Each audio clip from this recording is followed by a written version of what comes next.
cordial saludo. Un día más, con la gracia del Señor, nos disponemos a continuar el comentario del Catecismo de nuestra Madre la Iglesia. Bien, decíamos que estamos explicando la conexión entre la muerte y la ascensión de Jesucristo. Y si el primer aspecto, sobre todo referido al Evangelio de San Juan, era la ascensión figurada por la muerte, por la elevación de Cristo en la cruz, el segundo aspecto está más bien ligado a las cartas de San Pablo, donde la ascensión se contrasta con la muerte de Cristo. Se utiliza otra figura distinta, que puede parecer la contraria a San Juan, pero al final dicen lo mismo, lógicamente.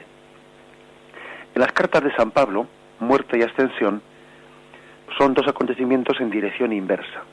Es como la bajada y la subida. La muerte de Cristo es el descenso y la ascensión es el ascenso. Hay especialmente un texto que nos es muy conocido a todos, ¿no? Ese que rezamos en las primeras vísperas de los domingos, el cual, siendo de condición divina, no hizo alarde de su categoría de Dios, sino que se despojó de su condición divina, haciéndose semejante a los hombres y apareciendo en su porte como hombre, y se humilló a sí mismo, obedeciendo hasta la muerte, y muerte de cruz, por lo cual Dios le exaltó y le otorgó el nombre sobre todo nombre. Es decir, en esta visión de San Pablo, la ascensión es como el efecto contrario a la consecuencia divina, ¿no? La consecuencia en la lógica divina, la ascensión proporcional al descenso que Cristo había tenido en su humillación. El contraste entre la bajada a las partes inferiores de la tierra y la subida por encima de todos los cielos, que también podemos verlo en Efesios 4:9.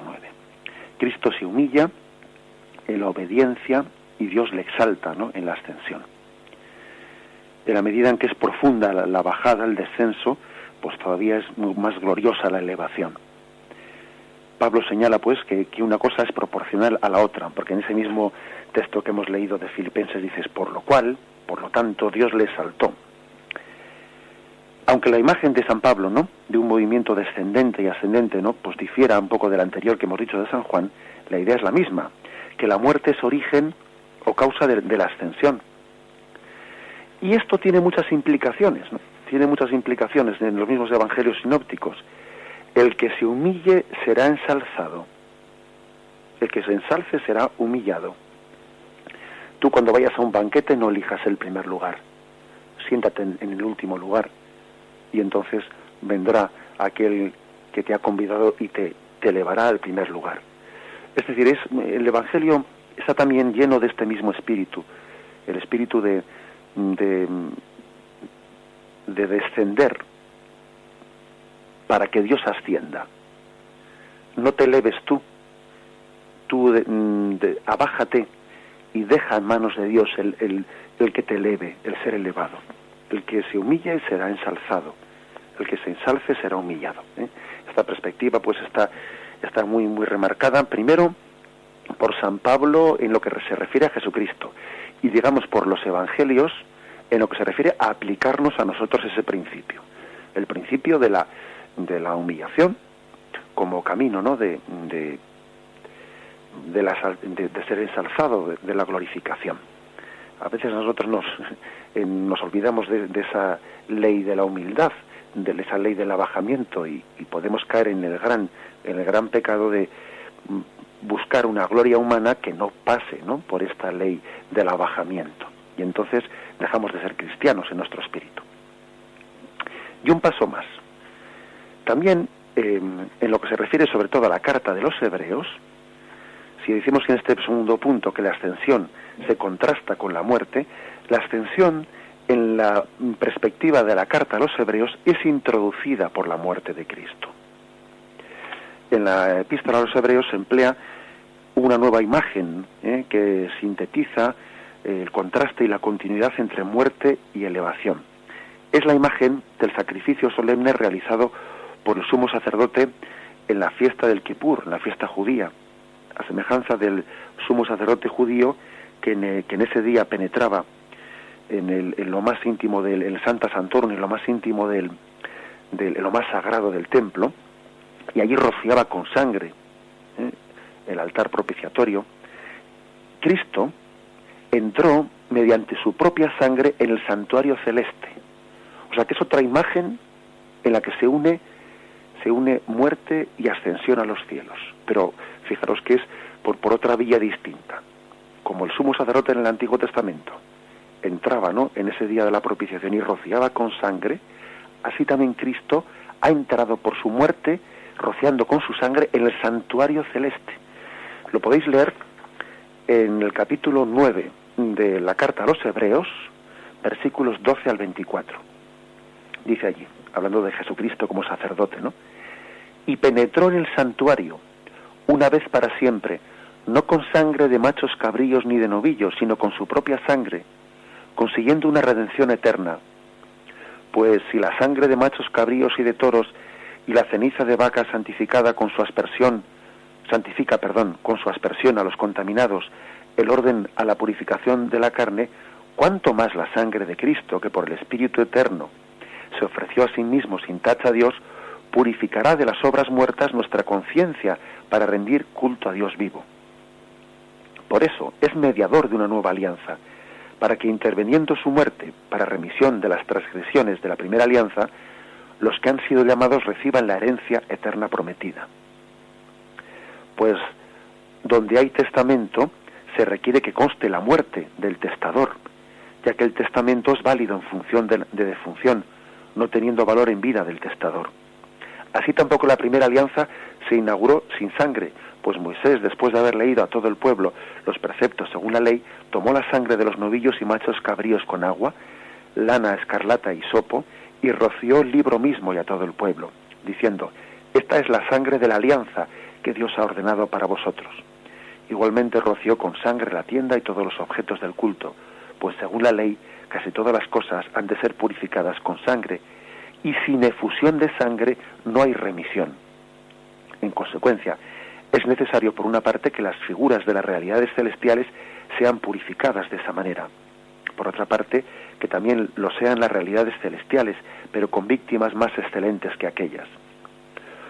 Pues no penetró Cristo en un santuario hecho por mano de hombre, sino en el mismo cielo, para presentarse ahora ante el acatamiento de Dios en favor nuestro.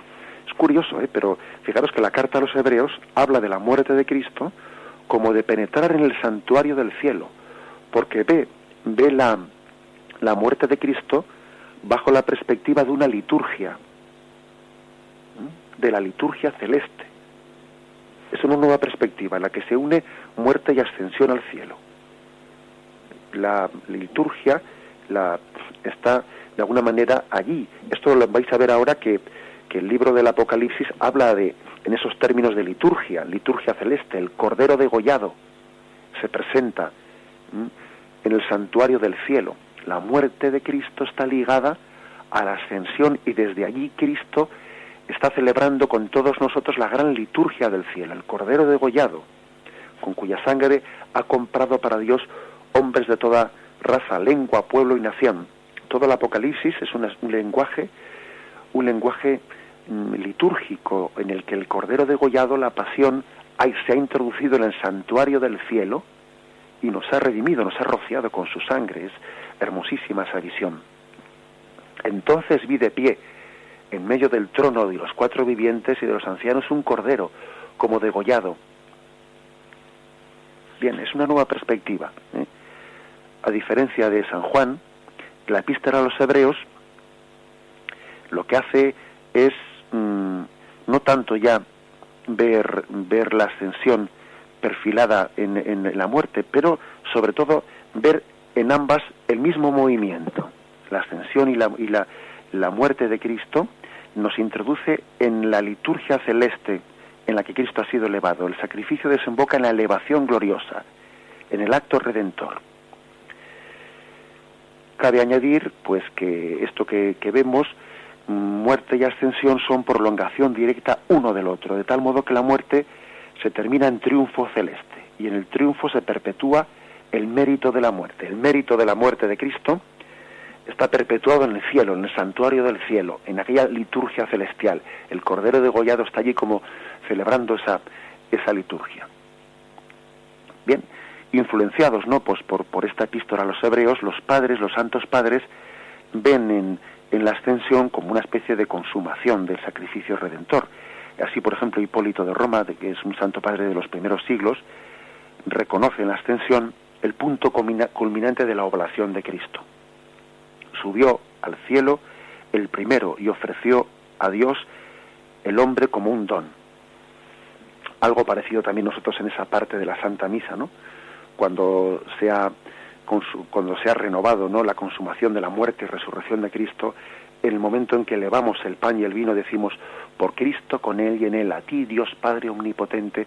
También parece que estamos como queriendo prefigurar un poco la ascensión de Cristo, es decir, el sacrificio de Cristo asciende a los cielos. Es una elevación en la que es como el Cordero degollado que está celebrando la liturgia en el cielo.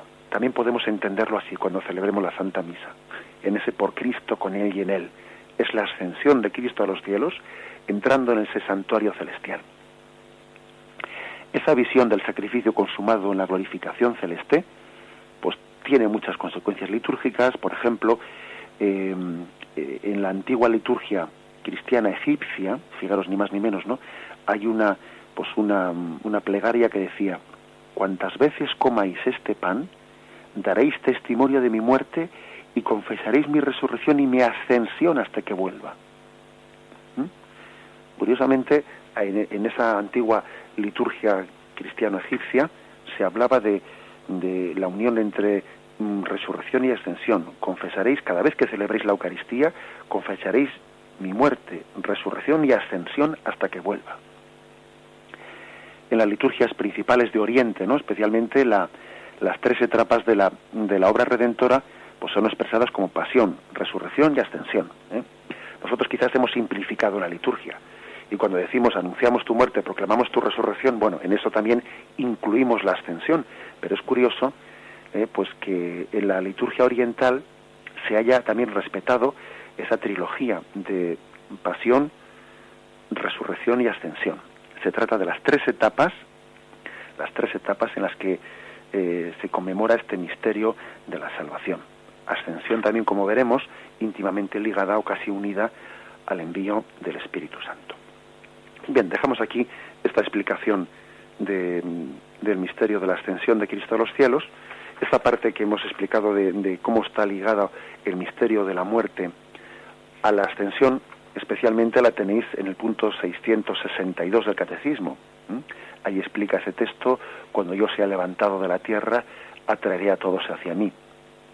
Es el punto en el que nos hemos centrado especialmente. Alabado sea Jesucristo.